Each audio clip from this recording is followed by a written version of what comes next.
E assim, não é tudo que eu consigo utilizar para resolver que eu devo usar. Sim. Então, tem um conjunto específico de automações, de soluções que eu posso proporcionar para mim mesmo, para o meu trabalho de forma pessoal, para a empresa onde eu trabalho, para os meus colegas de trabalho, que tendem a ser mais eficientes.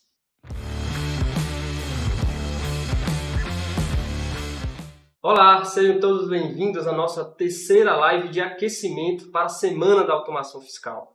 Nessa série de 10 episódios, nós vamos te mostrar atalhos e obstáculos que podem te ajudar a transformar problemas da área fiscal tributária em soluções automatizadas. Eu me chamo Sandro Moreno. Eu sou o professor Marcos Amorim. E antes da gente falar do tema, Marcos tem um convite para fazer para vocês, que é para você se inscrever para participar da Semana da Automação Fiscal. O que é a Semana da Automação Fiscal? É um evento 100% online e 100% gratuito, onde em 3 aulas eu vou te mostrar como utilizar a automação fiscal para transformar os problemas da área fiscal e tributária em soluções automatizadas. É um evento 100% online, 100% gratuito. Você vai clicar aqui embaixo na descrição do vídeo para fazer a sua inscrição. Coloca lá o seu melhor e-mail, clica no botão Quero Participar e na página de Obrigado tem um botãozinho para você entrar no nosso grupo de WhatsApp e ficar por dentro de todas as informações sobre o que vai rolar nesse evento. Então vai lá, clica, se inscreve. Agora a gente vai começar aqui o nosso podcast. Vamos lá, e no episódio de hoje nós vamos tratar do seguinte assunto. Qual o tipo de automação fiscal ideal para me destacar profissionalmente? E aí eu começo com a seguinte pergunta, uma pergunta eu acho mais aberta no seguinte sentido, Marcos. O que a automação fiscal pode resolver em minha vida profissional, cara? Cara, muita coisa, né? Respondendo de forma aberta também, muita coisa. Mas a gente vai tentar aqui dar um pouco de clareza sobre o que é possível resolver. E assim, não é tudo que eu consigo utilizar para resolver que eu devo usar. Sim. Né? Então, tem um conjunto específico de automações, de soluções que eu posso proporcionar para mim mesmo, para o meu trabalho de forma pessoal, para a empresa onde eu trabalho, para os meus colegas de trabalho, que tendem a ser mais eficientes. Eu acho que esse é o ponto que vai ajudar você a se destacar mais profissionalmente. Mas sim, eu costumo dizer que a gente consegue resolver pelo menos 95% dos problemas da área fiscal e tributária e 100% dos problemas com arquivos SPED com as habilidades que a gente ensina aqui no canal. Pô, legal. Ainda dentro desse contexto um pouco mais amplo, eu sei que tem muitas tecnologias no mercado voltado para a fiscal tributária, mas qual é o critério que você utiliza para escolher a automação ideal para o seu contexto de trabalho, cara? Existe alguma métrica que você possa trazer para a gente? Assim? Sim, você está falando em termos de tecnologia utilizada ou dos problemas em si? De tecnologias. De tecnologia, perfeito. Bom, tem diversas tecnologias, né, de linguagens de programação, digamos assim. Tem centenas por aí. Então, qual que eu uso? Qual que é a melhor? E tem essa discussão aí, as pessoas brigam na internet para defender a sua linguagem de programação, porque ela é melhor do que todas as outras. E eu acho que isso é muito relativo. Né? Eu também não quero entrar nessa briga e encorpar isso, mas o fato é que qualquer linguagem de programação é eficiente para resolver os problemas da área fiscal e tributária. Ela é capaz de gerar esse tipo de resultado para você. Agora a questão é, qual é a linguagem que eu vou utilizar e que vai me ajudar a resolver os problemas do meu dia a dia de uma forma mais, eu costumo dizer, a curva de aprendizado, que vai ter a menor curva de aprendizado possível. Então essa vai ser sempre a nossa busca.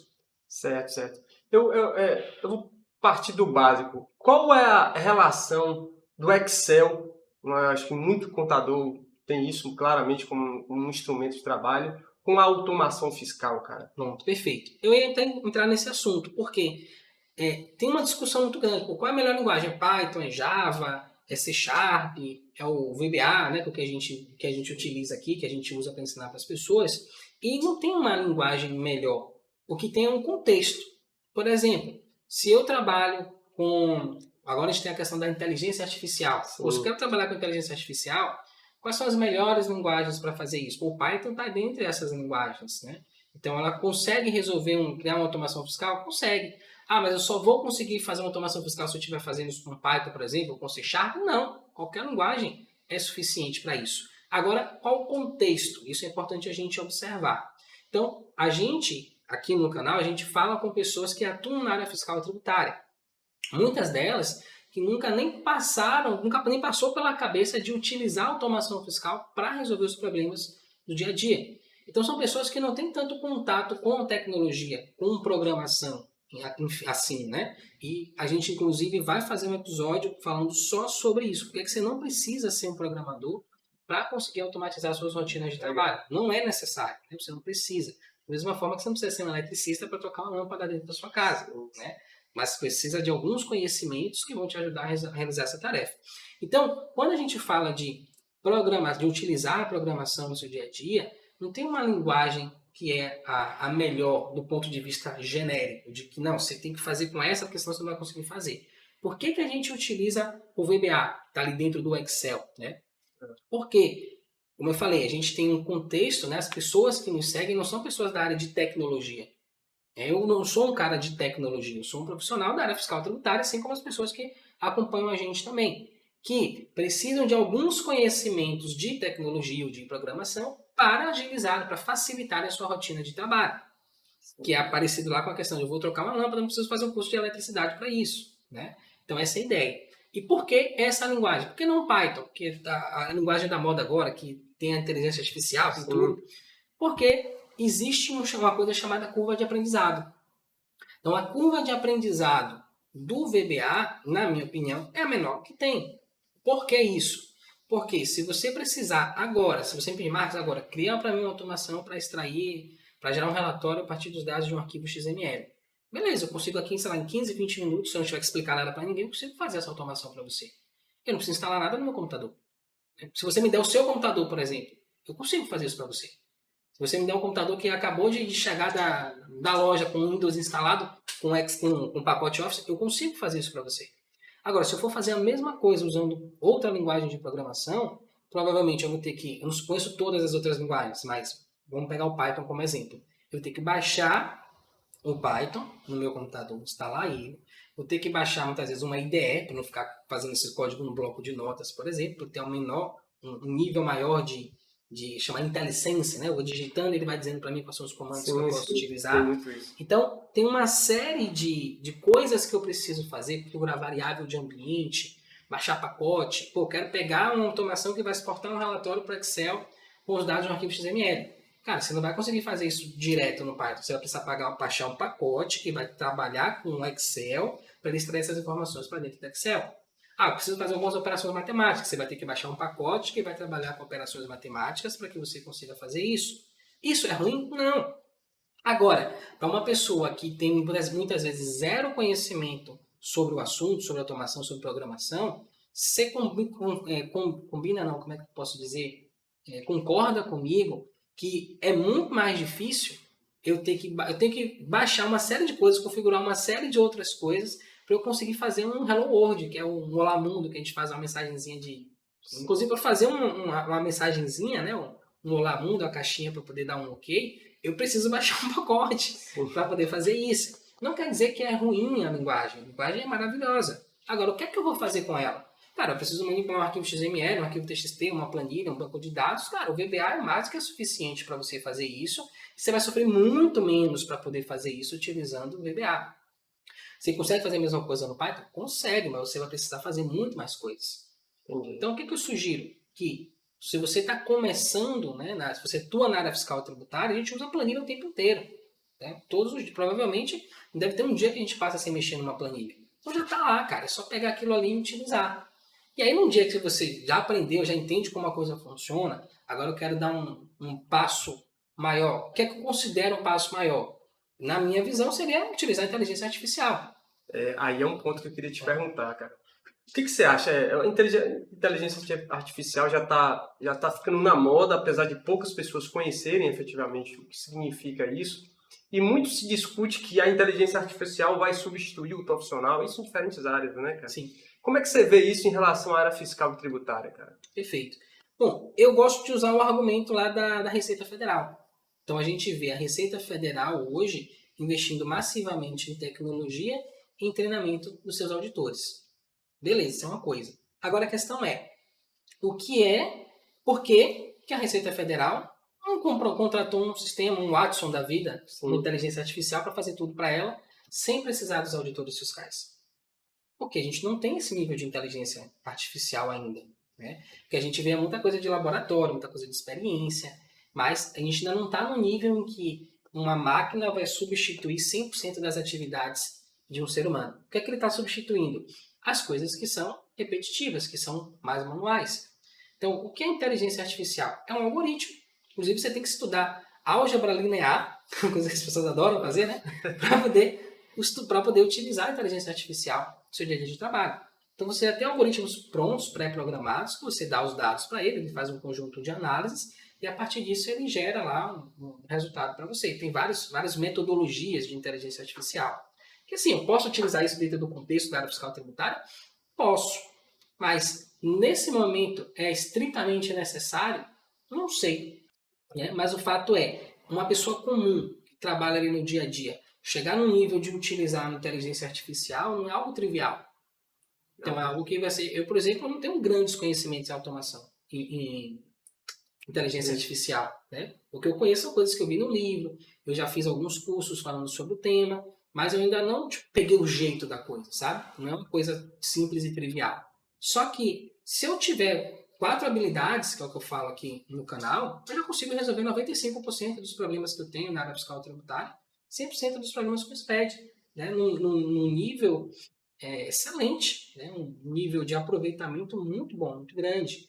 Eu consigo resolver problemas verdadeiramente complexos, né? Por exemplo, fazer um ajuste de apuração dentro de um SPED fiscal. Então, tem uma situação de um cliente que é bem interessante. Aqui na Bahia a gente tem um decreto chamado decreto atacadista. Toda vez que eu vendo a mercadoria dentro do Estado para um contribuinte do imposto, eu tenho uma redução da base de cálculo do ICMS. Beleza. Só que, toda vez que eu compro mercadoria, dentro ou fora do Estado, eu preciso fazer um estorno. Sim. Então, tudo que for acima de determinado percentual, no caso aqui é 10%, eu tenho que estornar esse crédito. E onde que eu faço esse lançamento? Eu faço lá no registro E111 do SPED fiscal, e no E103 eu detalho. Como é que é esse detalhamento? Eu digo qual é a nota fiscal, qual é a chave de acesso dela. Esse detalhamento pode chegar no nível do item, do produto, na nota fiscal. Não é necessário. Da nota ali já é suficiente. Então, eu preciso fazer esses lançamentos. Eu tenho um cliente que faz em torno de 400 desses lançamentos no mês. Ele demorava em torno de 2 a 3 dias para fazer isso. Então, o que é que eu preciso? Basicamente, entrar no SPED, ver quais são as operações, as notas fiscais que estão aproveitando crédito acima do que é permitido e gerar um registro de estorno para formar lá no E111 e nos registros E113. Então, é algo que é relativo. Observe, você parando para pensar, é algo complexo. Como é que eu vou fazer isso? Mas dentro dessas 4 habilidades, você consegue combiná-las e fazer isso de uma forma relativamente fácil. Legal, legal. Matos, eu sei que você já tem aí um histórico de estar resolvendo diversas circunstâncias de forma automatizada, né? E dentro desse panorama de trabalhos que você já fez, ou já ensinou aos seus alunos, o que você já percebeu, assim, que quais são as rotinas, os problemas que sejam mais rentáveis para o profissional da área fiscal, cara? Bom, perfeito. Isso aí vai depender muito daquilo que você quer, né? Por exemplo, um profissional que atua dentro de uma empresa comercial, uma empresa industrial, às vezes vai ter uma necessidade diferente de um profissional que atua dentro do escritório de contabilidade e vai ter uma necessidade diferente de um profissional que atua fazendo dentro de uma empresa que faz recuperação tributária, que vai ser diferente de um cara que é consultor, independente, que ele vai lá e faz a recuperação para o cliente. Então, cada um vai ter uma necessidade. Então, para o cara que atua lá no escritório de contabilidade, por exemplo, não atua numa empresa comercial, industrial, basicamente as dificuldades que ele vai ter vai ser com relação a dificuldades do sistema. Então, a gente tem, na minha visão, 3 tipos de erro que podem acontecer num arquivo SPED. Então, você tem os chamados erros de lançamento. Então, o cara lançou a nota errada, pegou um crédito que não deveria ter pego. Então, erro de escrituração. Então, erro de lançamento ou escrituração. Você tem os erros de parametrização, que é o sistema tem ferramentas para gerar a informação correta dentro do SPED. Tá? Pegando esse contexto bem específico do SPED. Porém, eu não sei usar o parâmetro do sistema. Então, o lançamento sai errado no meu SPED porque eu não sei utilizar, não sei configurar corretamente o parâmetro do sistema. O erro de parâmetro. E você tem os erros de sistema, chamados erros de... Se for para o SPED, você tem o chamado erro de estrutura, que você nem consegue importar, mas não necessariamente um erro de sistema é um erro de estrutura. Então, o que é um erro de sistema? Você entende a parametrização, você fez o lançamento correto, porém, quando o sistema gera informação, ele gera informação faltando, ele gera informação errada. Então, esse é um erro de sistema, você vai ter que entrar em contato com o seu suporte, solicitar que ele faça alteração no funcionamento do sistema, para que aquilo saia do jeito correto, da forma que tem que ser. E aí, normalmente, quando você atua dentro de uma empresa comercial, de uma empresa industrial, você vai ter muitos desses erros. Né? Erro de sistema, que é o sistema não está gerando SPED da forma que deveria estar gerando. E aí eu posso utilizar a automação fiscal para fazer essas correções. Vou dar um exemplo que aconteceu com uma cliente minha. Ela tem um sistema, gerou o SPED, só que na hora de importar isso no PVA, o sistema deu um erro de estrutura. Por quê? Ela estava gerando um registro 691, que é o Fundo de Combate à Pobreza, porém com as informações erradas. Então o SPED ele é extremamente eficiente, né? Então se você é basicamente assim, cara, isso aqui serve para quê? Ah, para nada. Então joga isso fora, né? Se você está, por exemplo, você informou o cadastro de produto, só que esse produto não aparece em lugar nenhum no seu SPED. Ele não está no bloco H, ele não está no bloco C, que é lá os 670 que são os itens. Você não está informando o fator de conversão para aquele item. Ele está lá voando, não está fazendo nada ali. Então, o PVA ele vai identificar isso e vai dizer, ó, manda esse negócio, joga esse negócio fora. Isso aqui não serve, não. Ele vai dar um erro, você vai ter que tirar aquele registro de lá. Então, nesse caso do 691, ela estava gerando um registro completamente inútil. Por quê?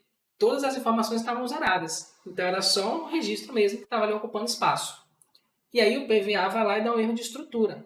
Cara, não vou nem importar isso aqui. Vai rejeitar esse negócio aí e depois você manda o arquivo para mim de novo. Então, isso demorou em torno de 15 dias para a empresa resolver, para o suporte do sistema, né? Resolver esse problema. E aí, nesses 15 dias, você faz como? Você precisa analisar SPED, você precisa corrigir lançamento, você precisa lançar nota. Né? Então, entender como funciona uma automação fiscal, entender como deletar um registro de dentro de um arquivo SPED é de grande valia para o profissional que atua dentro de uma empresa comercial, de uma empresa industrial. Além disso, como que eu insiro informações? Exemplo, ajustes de apuração, como eu falei, né? Eu tenho um grande volume de ajustes de apuração para lançar e eu vou fazer isso de forma manual. Nesse exemplo que eu dei lá do Fundo de Combate à Pobreza, foram mais de 530 e poucos registros gerados. Então, imagine você entrar no TXT ou no PVA você nem conseguiria, aí você entrar no arquivo TXT e sair apagando linha a linha. E depois reorganizar, tem que contar quantos registros tem no bloco, totalizar o arquivo inteiro. Todo esse processo para você conseguir importar um arquivo dentro do PVA. Agora, imagine você fazendo isso semana após semana, mês após mês. Quanto tempo você vai gastar para fazer uma tarefa dessa que deveria ser simples, deveria já vir certo dentro do sistema, e você vai precisar corrigir isso de forma manual, porque você não tem o conhecimento necessário para resolver isso de forma rápida. Perfeito, cara. Marcos, eu queria fazer um comparativo. Já que a gente está conversando sobre qual a automação ideal para eu me destacar profissionalmente, eu sei que vários profissionais da área fiscal tributária já utilizam alguns sistemas, cara. Uns mais robustos, outros menos. Mas aí eu queria entender como é que entraria a automação dentro desse contexto. Eu, como profissional, não valeria a pena procurar um bom sistema já pronto, ao invés de pensar em automatizar, cara? Perfeito. É sempre isso que a gente vai buscar, né? A gente vai buscar ter os melhores sistemas para que a gente tenha o mínimo de problemas, o mínimo de esforço possível na nossa operação. Infelizmente, né, eu sempre gosto de dizer, a gente tem dois mundos. A gente tem um mundo ideal, que é onde as coisas funcionam perfeitamente da forma como foram projetadas para funcionar, e a gente tem um mundo real, onde os problemas acontecem. Então, assim, o ideal seria eu ter um sistema que resolvesse tudo para mim, sem sombra de dúvida. Só que o cliente coloca a alíquota do produto errado, manda uma nota fiscal de bonificação para você com o valor do produto zerado. Então, problemas acontecem, né, ao longo do caminho, e normalmente quando o problema acontece, eu não tenho uma forma de reagir a esse problema, uma forma eficiente, né, uma boa solução para esse problema, uma solução que não vai me demandar tanto tempo. Então, normalmente eu acabo gastando muitas horas de trabalho para poder resolver um problema que é relativamente simples. Por quê? Porque eu não tenho o conhecimento necessário para automatizar aquela tarefa. Então, eu consigo encontrar, e essa é uma questão. A outra questão é, eu consigo encontrar o sistema perfeito? E aí a gente tem no Brasil hoje em torno de 400 alterações de legislação por dia. Então você pega isso, multiplica por 30, eu nem sei quanto é que dá, sei lá, 12 mil alterações, 120, não sei. Então é muita alteração que a gente tem na legislação fiscal e tributária.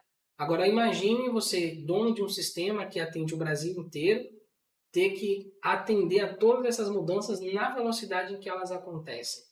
Então é algo que é muito complexo. É impossível, cara. Eu não estou dizendo que os sistemas não prestam. E muito pelo contrário. Inclusive, a nossa proposta não é que você crie um sistema seu para você utilizar dentro da sua empresa. Dá para fazer? Até dá. Mas, cara, você vai gastar tanto tempo, tanta energia, tanto esforço em fazer isso, que é muito melhor você pegar um sistema que já existe, entender como ele funciona, fazer um mapeamento desse sistema. O que é que eu consigo fazer com esse sistema? Ah, eu consigo fazer isso, isso, isso e isso. Pô, beleza, maravilha. O que é que eu não consigo fazer com esse sistema? Isso, isso, isso e isso. Não, isso que eu não consigo fazer com o sistema, eu vou levar para o sistema. Porque às vezes o cara não faz, o sistema não faz, porque ninguém disse a ele que tinha que fazer. Então, quando eu me comunico com ele, eu digo, cara, isso aqui precisa ser feito, isso aqui é importante. De repente, o cara vai lá e resolve o problema, ele sana aquela dificuldade. Legal. E se não tiver gente fazer, que a gente também sabe que às vezes é difícil você entrar em contato com o suporte, às vezes é difícil você entrar em contato com o suporte. Você manda mensagem para o cara às 10 da manhã, ele responde 2 da tarde e fica ali a conversa. Você demora 2, 3 dias para resolver uma coisinha simples. Infelizmente, a gente tem esses tipos de sistema também. Então, pô, estou tentando resolver um negócio via sistema, né, da melhor forma possível. Não estou conseguindo. E aí, eu vou continuar fazendo de forma manual? A empresa vai ter que contratar 2, 3, 4, 5, 10 pessoas para poder resolver esse problema? Bom, vou criar uma automação, vou utilizar conhecimento que eu já tenho, né, minha rotina do dia a dia, para criar algo que vai ajudar a resolver esse problema de forma específica. Perfeito. Eu tenho percebido, não só nesse episódio, mas também em outros vídeos seus, que você nunca falou que a automação veio para substituir o sistema. Acho que a proposta não é essa, né, cara? Isso. A ideia é você alcançar uma habilidade que possibilite você resolver situações do dia a dia. Me explique melhor sobre essa ideia, cara. Eu acho, inclusive, que não tem menos a ver com tecnologia e tem mais a ver com o profissional. O que a gente procura ensinar aqui não é a técnica de como construir um programa, de como construir uma automação, pura e simplesmente de forma mecânica. É, na verdade, munir os profissionais da área fiscal e tributária com ferramentas que vão ajudá-los a resolver os seus problemas. A gente falou na live passada, né, das camadas da cebola. Né? Primeiro nível, os problemas que eu tenho no meu dia a dia, então vou usar tecnologia, vou utilizar o meu conhecimento de automação para resolver esses problemas. Depois eu vou utilizar esses mesmos conhecimentos para ajudar a empresa onde eu atuo. E por fim eu posso utilizar esse conhecimento para criar o meu próprio negócio. Né? São níveis, nem todo mundo quer chegar em todos os níveis. Então você vai avaliar como que aquilo pode te ajudar, basicamente, a crescer profissionalmente. Eu vejo que tem um impacto no seu trabalho mecânico do dia a dia, e vai te ajudar a fazer de forma mais rápida, mais prática e mais segura, que a gente sempre vem falando aqui. E tem um impacto também na carreira. Então isso vai me ajudar a ter mais tempo livre, a poder estudar legislação, a galera adora estudar legislação, a ter reconhecimento profissional também, que é uma coisa que as pessoas reclamam muito que não tem, que se esforçam, que estão lá o tempo todo dando o seu melhor e que não tem nenhum tipo de reconhecimento profissional. Então é como se fosse uma espécie de pílula mágica para o reconhecimento profissional, você conhecer sobre a automação fiscal. E, por fim, a questão salarial também, que a gente reclama muito, né? Que a gente ganha pouco, a gente trabalha muito e ganha pouco. Então, quando você tem um conhecimento em automação fiscal, isso te permite fazer mais em menos tempo, e o fato de você conseguir fazer mais em menos tempo ativa essa terceira camada, que é ajudar a empresa a chegar em um determinado patamar. Então, por exemplo, imagine uma empresa que ela trabalha com recuperação tributária. Você tem lá 10 funcionários fazendo isso. E aí um desses funcionários cria uma ferramenta que reduz o tempo de uma recuperação tributária de 30 dias em média para 2, para 1 dia. Cara, imagine o impacto que isso tem dentro de uma empresa que faz recuperação tributária. Quer dizer, o cara tem uma fila de pessoas lá esperando para poder fazer a recuperação tributária, porque ele não tem gente suficiente para operacionalizar aquele processo. E agora eu tenho uma ferramenta que eu consigo reduzir 30 vezes, 50 vezes o tempo que eu gastaria para poder fazer essa solução. Fantástico. Marcos, eu sei que inclusive eu acho que você tem algumas lives voltadas exclusivamente para resolver situações pontuais. Você faz ao vivo, né, cara? Situações em que você realmente diminui drasticamente o esforço para resolver algumas situações fiscais. Você poderia pontuar uma ou duas em que você se recorda assim que efetivamente foi bem impactante em relação ao tempo de resolução, cara? Cara, eu lembro de uma, que foi até com um cara que ele não é nem da área fiscal, ele trabalha na empresa de comunicação. Qual foi o problema dele? Ele tinha uma situação lá ele tinha uma lista, uma planilha, que tinha 200 mil contatos. E ele tinha que pegar esses 200 mil contatos e criar pacotes, planilhas menores com 200 contatos, para enviar para a equipe que ia fazer ligação, para oferecer plano de telefonia, né? E ele falou, cara, meu trabalho hoje basicamente é só fazer isso aqui. Então ele só fazia aquilo. Chegava na empresa, ele ficava, acho que ele chegava à tarde, alguma coisa assim, ele ficava as 4, 5 horas fazendo, copiando, colando as informações de uma planilha para outra. Pegava lá, copiava a informação, criava uma planilha nova, colava a informação, salvava, botava o nome do cara que ia fazer aquelas ligações, fechava a planilha, voltava, pegava mais outro pacote de 200 contatos e ele ia repetindo esse processo. E ele me falou assim, cara, quando chegar no final do dia, meu braço parece que vai cair, de tanto que eu tô copiando e colando. Então, tipo, tá ruim o negócio. E aí ele me procurou. Engraçado que ele não é da área fiscal, como eu falei, né? Ele estava pesquisando função lá na internet, falou que saiu conversando com todo mundo que ele achou e que eu fui a única pessoa que respondeu ele. E aí a gente marcou uma mentoria, eu gravei essa mentoria inclusive, e a gente resolveu esse problema. Então, quanto tempo a gente demorou para pegar esses contatos? A gente pegou, acho que na época foi uns 10 mil contatos, alguma coisa assim, para fazer um teste, e demorou em torno de 10 minutos para criar todas as planilhas que ele precisava passar para as pessoas. Então, assim, a gente conseguiu reduzir uma atividade que ele demoraria 5 horas para fazer, que terminaria o dia com o braço caindo, para 10 minutos. Né? Então, ele ficou super feliz, eu imagino por quê, né?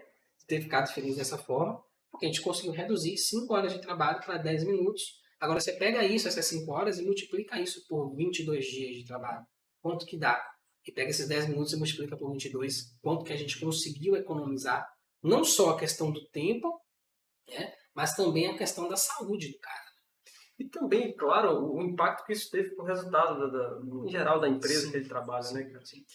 E ainda dentro desse contexto, Marcos, é muito comum os profissionais da área fiscal fazerem retrabalhos, demorarem muito tempo em torno de alguma solução que ele precisa trazer ali, e ele tem prazo, e ele vive naquela tensão constante, assim, cara.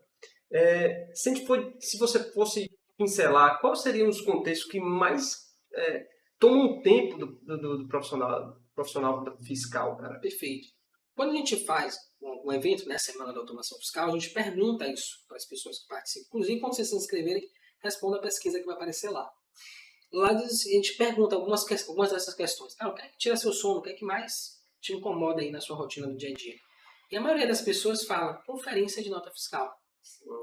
É um processo que muitas vezes ou você faz, né, vai fazer bem feito e vai gastar um tempo para fazer isso de forma manual. Como é que é feito? O cara imprime lá uma relação de notas fiscais, muitas vezes da Cefaz Bahia, um relatório, e aí ele sai ticando as notas com base no relatório que está no sistema. Então, o relatório do sistema, o relatório do Cefaz, ele vai olhando ali e aí ele vai ticando. Eu lembro, inclusive, de uma cliente minha que aconteceu isso. A dona da empresa, um dia eu cheguei lá para prestar consultoria, estava ela na sala de reunião, fazendo esse processo. Você está fazendo o que aí, fulano? Ela, não, eu estou conferindo a nota fiscal que a contabilidade disse que está faltando nota. Eu não sei qual é. Você tá há quanto tempo aí? Ela falou, tá umas 3 horas. Eu estou aqui ticando as notas fiscais. Eu falei, oxe, deixa esse negócio comigo. E daí que eu vou resolver isso para você. E a gente foi lá, e já tinha essa automação pronta. A gente pegou o SPED fiscal, pegou o XML, acho que foi o relatório da Cefaz Bahia na época, cruzou a informação e eu falei, a nota está faltando essa aqui. Pronto, resolvido o problema. Então, esse é de longe o problema, a maior dor que eu vejo que as pessoas que atuam na área fiscal tributária têm. Como é que eu faço para saber quais são as notas que estão ou não, né, nem se o valor está batendo, se o crédito está certo, se a nota está ou não lançada dentro do SPED. Esse é o primeiro nível de conferência. Depois a gente vai para o nível de conferência do valor da nota em si. O valor da nota está lançado correto, aí depois você vai lá no valor do ICMS. Por do ICMS eu estou aproveitando está certinho, será que eu não estou aproveitando crédito maior? Será que eu não estou aproveitando crédito menor? E aí, por fim, a questão dos ajustes de apuração. Mas assim, eu percebo que é muito particular, eu não gosto muito dessa coisa de definir, cara, são esses problemas. Entende? Existe um universo de problemas, mas cada empresa tem uma situação muito particular. Eu já tive situações de um cliente precisar alterar o XML para importar no sistema de contabilidade porque a tributação estava vindo errada. Então ele tinha que lançar, pô, mas não tinha que vir o XML certo? Sim. Ah, mas se eu alterar o XML, vai alterar na Cefaz? Não, não vai alterar na Cefaz. Mas às vezes vai facilitar o trabalho desse cara, porque ele vai lançar uma nota fiscal, por exemplo, com o CFOP 502 e o CSTB 060 e o produto está na ST. Então o CFOP está errado. Só que beleza, é só mudar o CFOP, às vezes dentro do sistema, aquele CFOP vai disparar um gatilho que vai fazer uma apuração errada. Então o cara tem que lançar a nota no sistema, depois entrar lá e sair alterando isso de forma manual. Ou se ele consegue alterar já direto no XML, ele já importa certo, isso já economiza um tempão no processo de apuração dele. Não, legal. Tem um ponto também que você já mencionou em alguns outros vídeos, que eu acho bem bacana, cara, e tem tudo a ver com a nossa conversa agora, é o fato de você estar enxergando as possibilidades de automação quando você passa a enxergar a informação fiscal e não a limitação física dos documentos, né? E aí eu falo físico, inclusive documento digital mesmo, né? Sim. Eu acho que talvez esse seja uma grande barreira do profissional fiscal tradicional. Ele enxerga os documentos fiscais e, por isso, talvez não possibilite ele enxergar a automação fiscal, né? Perfeito. Como é que você lida com isso, pô? A questão de dados fiscais e como você cruza essas informações? Como é que você dá isso? Pronto, a primeira questão é aquela coisa, né? Eu vi outro dia, numa palestra do YouTube, acho que foi um podcast, que ela falou, ó, foi um vídeo. Um problema bem definido é um problema quase solucionado. Então, muitas vezes, a gente tem o apego, né, ao documento fiscal. Eu acho que o documento é o DANF, é o PDF. Não é uma representação do documento fiscal. O que é o documento de verdade? O documento é o XML. Pô, mas eu não entendo nada do que está ali dentro. Então, beleza. Bem-vindo, né? Bem-vindo ao mundo. A gente chega aqui sem entender nada direito. Né? Então, é um processo. Você começa lá, você chora, sua mãe vem, dá leite para você, depois suja a fralda, vai lá, troca. A gente nasce sem saber nada. É natural. Quando você entra na área fiscal, na área tributária, você também entra sem saber nada. Você vai ter que estudar, você vai ter que aprender. É um processo. Felizmente, não é um dos processos mais difíceis que existem. Então, a gente tem, inclusive, aulas aqui no canal onde a gente explica como é que funciona a estrutura de um arquivo XML. Basicamente, você vai identificar onde está a informação que você quer. Ah, eu quero o número da nota fiscal. Você vai sair procurando ali, já sei, está nesse caminho aqui. E o XML é interessante porque ele é muito parecido com o caminho de um arquivo no Windows. Então, você tem lá C, dos pontos, barra, pasta 1, barra, pasta 2, barra, pasta 3, barra, arquivo. Então, é muito parecido, exatamente essa estrutura para você encontrar uma informação dentro de um arquivo XML. Então, eu acho que não é complicado. Muitas vezes a gente tem um medo inconsciente da coisa. Né? Eu não quero nem abrir que eu não vou entender nada do que está ali dentro. E aí, quando você abre, você começa a entender como que funciona essa estrutura, começa a ficar fácil o processo. Porque você sabe encontrar uma pasta, um arquivo dentro de um computador. Então, não tem nenhuma razão para você não conseguir encontrar uma tag de um arquivo, uma tag com uma informação dentro de um arquivo XML. Então, é muito mais a questão do medo, do desconhecimento, do que a dificuldade mesmo em si. À medida que você vai se relacionando com isso, o TXT é a mesma coisa. O negócio é dividido em pipe. Eu não sei para que lado vai isso aqui, cara. Tem um guia prático. Você vai lá no guia prático, ele diz para você o que, é que tem em cada coluna. Você vai lá, conta. Coluna 1, 2, 3, 4, 5, 8. Ó, número da nota fiscal. Pô, legal. Tá aqui o número da nota. E à medida que você vai praticando isso, você vai começando a se relacionar melhor com as informações, com os dados. E você vai deixando a formalidade, o documento, mais de lado. E o que é que você ganha com isso? Uma agilidade absurda. Outro dia tempos atrás, eu estava pesquisando sobre RPA, né? Que é o Robotic Process Automation, que é basicamente um robozinho que fica dentro do computador, um software, que ele reproduz a atividade, o trabalho manual de uma pessoa. Sim. E aí, pesquisando sobre o assunto, estava escrito lá no site, né? Cara, você consegue executar essas tarefas até 5 vezes mais rápido que um humano, uma pessoa fazendo. E eu falei, cara, eu consigo fazer 1.800 vezes mais rápido que uma pessoa fazendo de forma manual. Entende? Então, eu acho que esse é o grande ganho que você tem quando você enxerga o dado, a informação, ao invés do processo. Porque o que é que o robô faz? O robô repete o processo manual. Sim, cara. Eu vou na informação, no dado e altero lá. Que é completamente diferente. O meu objetivo não é imitar o que você está fazendo no seu computador. O meu objetivo é acessar a informação e resolver o problema direto na informação. Isso é literalmente milhares de vezes mais rápido do que você fazer até via RPA, que é 5 vezes mais rápido que uma pessoa.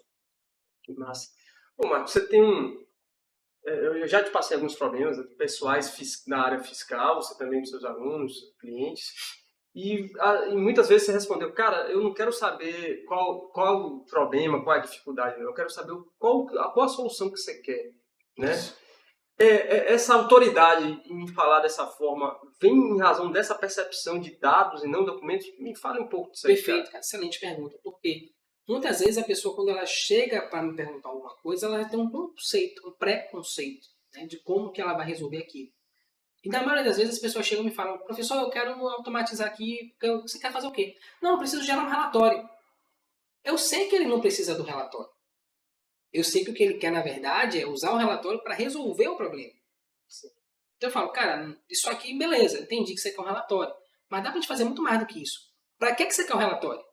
Ah, não, quero um relatório porque eu quero identificar qual foi a operação que o cara pegou crédito indevido para eu poder corrigir lá. Manualmente. Manualmente.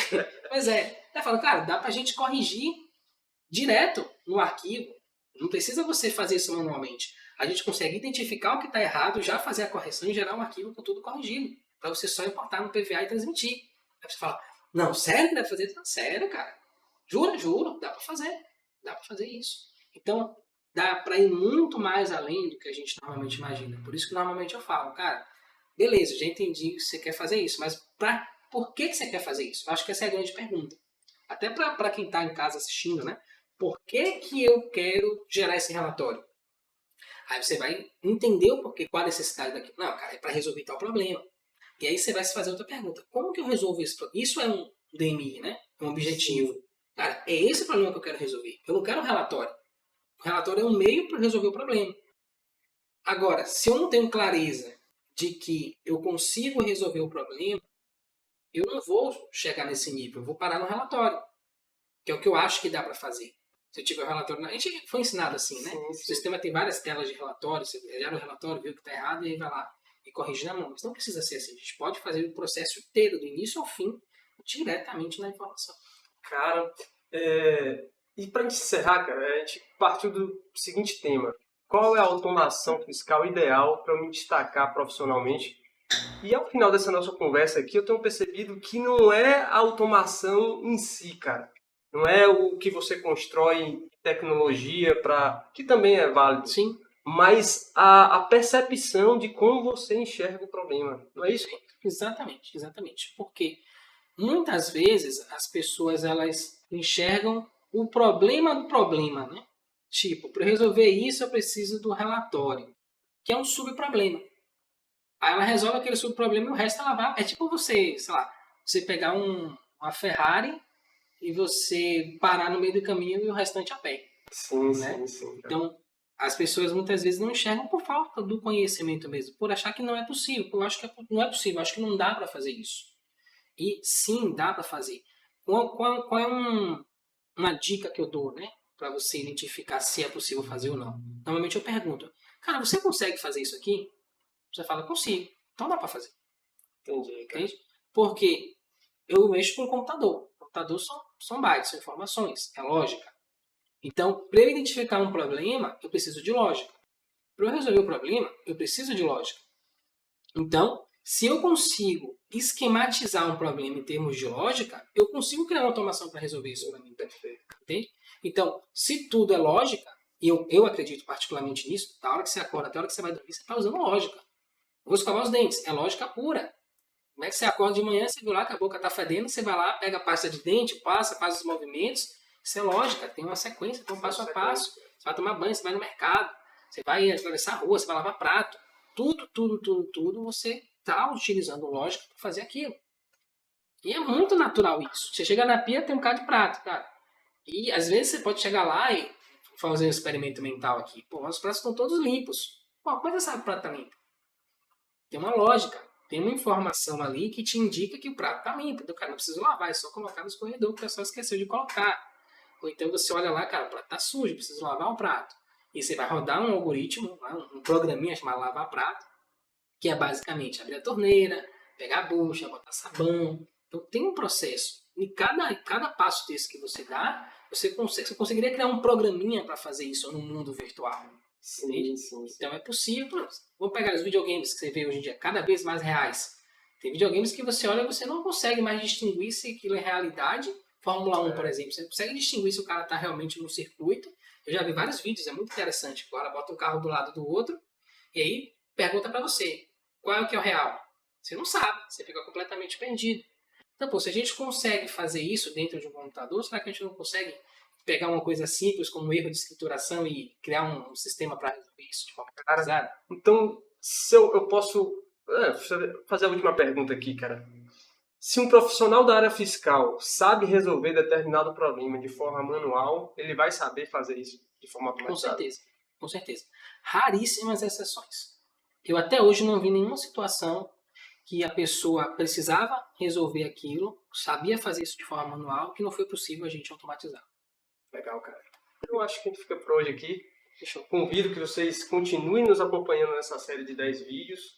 É um momento de aquecimento para aí sim a semana da automação fiscal. Exato. E se inscrevam, né? Clica aqui embaixo na descrição do vídeo, faz a sua inscrição, entra no nosso grupo de WhatsApp para acompanhar essa e outras lives que a gente vai fazer até chegar lá no evento. Legal. Um abraço a todos, até a próxima. Tudo de Tchau, bom. tchau. Tchau, tchau.